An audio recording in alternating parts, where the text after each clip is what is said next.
Assalamualaikum warahmatullahi wabarakatuh. Perkenalkan, nama saya Tendri Amira dari Prodi D3 Keperawatan. Di sini saya akan menjelaskan materi tentang siklus menstruasi dan kehamilan. Yang pertama, siklus menstruasi.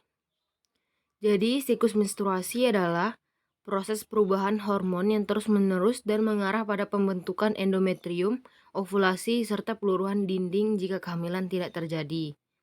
Setiap bulan, sel telur harus dipilih kemudian dirangsang agar menjadi matang. Endometrium pun harus dipersiapkan untuk berjaga-jaga jika telur yang sudah dibuahi atau menjadi embrio muncul kemudian melekat dan berkembang di sana. Pendarahan menstruasi dimulai menjelang akhir pubertas. Saat itu, anak gadis mulai melepaskan sel telur sebagai bagian dari periode bulanan yang disebut dengan siklus reproduksi wanita atau siklus menstruasi. Jadi, pendarahan menstruasi menandakan bahwa wanita yang mengalaminya itu tidak hamil. Namun, pendarahan ini tidak bisa dijadikan patokan pasti bahwa kehamilan tidak terjadi, karena ada beberapa wanita yang mengalami pendarahan di awal kehamilannya. Selama usia reproduksi, ketiadaan menstruasi bisa menjadi indikasi pertama bahwa si wanita itu kemungkinan hamil. Selanjutnya, proses terjadinya menstruasi. Siklus menstruasi diregulasi oleh hormon, yaitu luteinizing hormone atau LH dan follicle stimulation hormone atau FSH yang diproduksi oleh kelenjar hipofisis, mencetuskan ovulasi dan menstimulasi ovarium untuk memproduksi estrogen dan progesteron. Menstruasi terdiri dari 3 fase, yaitu fase folikuler atau sebelum telur dilepaskan, fase ovulasi atau pelepasan telur, dan fase luteal setelah sel telur dilepaskan. Baiklah, saya akan menjelaskan satu persatu fase-fase yang terjadi selama siklus menstruasi. 1A. Fase folikuler yang dimulai pada hari pertama periode menstruasi. Berikut ini hal-hal yang terjadi selama fase folikuler. 1. Follicle Stimulation Hormone atau FSH, hormon perangsang folikel, dan luteinizing hormone atau LH, hormon pelutein, dilepaskan oleh otak menuju ke ovarium untuk merangsang perkembangan sekitar 15-20 sel telur di dalam ovarium. Telur-telur itu berada di dalam kantungnya masing-masing yang disebut folikel. Yang kedua, hormon FSH dan LH juga memicu peningkatan produksi estrogen. Yang ketiga, peningkatan level estrogen menghentikan produksi FSH. Keseimbangan hormon ini membuat tubuh bisa membatasi jumlah folikel yang matang. Saat fase yang keempat, saat fase folikel berkembang, satu buah folikel di dalam salah satu ovarium menjadi dominan dan terus matang. Folikel dominan ini menekan seluruh folikel lain sekelompoknya, sehingga yang lain berhenti tumbuh dan mati. Folikel dominan akan terus memproduksi estrogen. Selanjutnya, fase ovulasi. Fase ovulasi biasanya dimulai sekitar 14 hari setelah fase folikuler. 1. Ini peristiwa di bawah ini terjadi di fase ovulasi. 1. Peningkatan estrogen dari folikel dominan memicu lonjakan jumlah LH yang diproduksi oleh otak sehingga menyebabkan folikel dominan melepaskan sel telur dari dalam ovarium. Yang kedua, sel telur dilepaskan, atau proses ini disebut sebagai ovulasi dan ditangkap oleh ujung-ujung tuba falopi yang mirip dengan tangan atau fimbria. Fimbria kemudian menyapu telur masuk ke dalam tuba falopi. Sel telur akan melewati tuba falopi selama 2-3 hari setelah ovulasi. Yang ketiga, selama tahap ini terjadi pula peningkatan jumlah dan kekentalan lendir serviks. Jika seorang wanita melakukan hubungan intim pada masa ini, lendir yang akan kental akan menangkap sperma pria, memeliharanya, dan membantunya bergerak ke atas menuju sel telur untuk melakukan fertilisasi. Selanjutnya yang terakhir yaitu fase luteal. Fase luteal dimulai tepat setelah ovulasi dan melibatkan proses-proses di bawah ini. 1. Setelah sel telur dilepaskan, folikel yang kosong berkembang menjadi struktur baru yang disebut dengan corpus luteum. Yang kedua, corpus luteum mengeluarkan hormon progesteron. Hormon inilah yang mempersiapkan uterus agar siap ditempati oleh embrio. Yang ketiga, jika sperma telah memfertilisasi sel telur atau proses pembuahan, telur yang telah dibuahi yang sudah menjadi embrio akan melewati tuba Fallopi, kemudian turun ke uterus untuk melakukan proses implantasi. Pada tahap ini, si wanita sudah dianggap hamil. Yang keempat, jika pembuahan tidak terjadi, sel telur akan melewati uterus, mengiring dan meninggalkan tubuh sekitar 2 minggu, kemudian melalui vagina. Oleh karena dinding uterus tidak dibutuhkan untuk menopang kehamilan, maka lapisannya rusak dan luruh. Darah dan jaringan dari dinding uterus pun bergabung untuk membentuk aliran menstruasi yang umumnya berlangsung selama 4-7 hari. Selanjutnya, hormon-hormon yang memengaruhi siklus menstruasi. 1A. Estrogen adalah hormon yang secara terus-menerus meningkat sepanjang 2 minggu pertama siklus menstruasi. Estrogen mendorong penebalan dinding rahim atau endometrium. Estrogen juga menyebabkan perubahan sifat dan jumlah lendir serviks.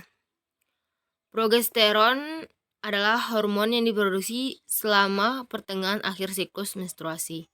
Progesteron menyiapkan uterus sehingga memungkinkan telur yang telah dibuahi untuk melekat dan berkembang.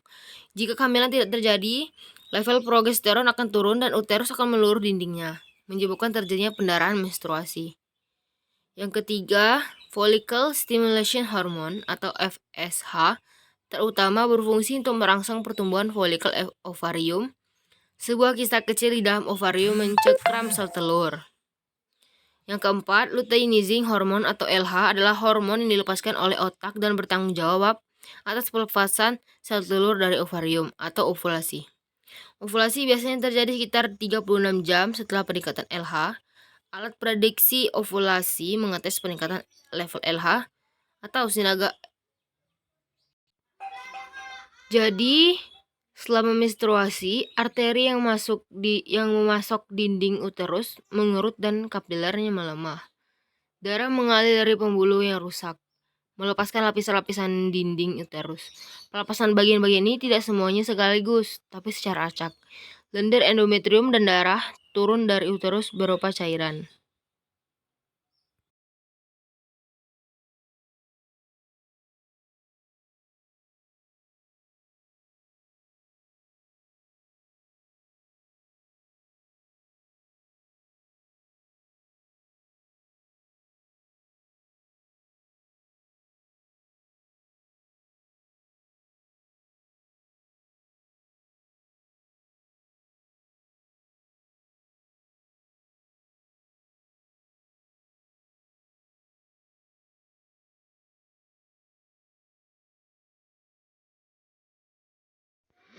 Selanjutnya yang E, yaitu konsumsi obat hormonal.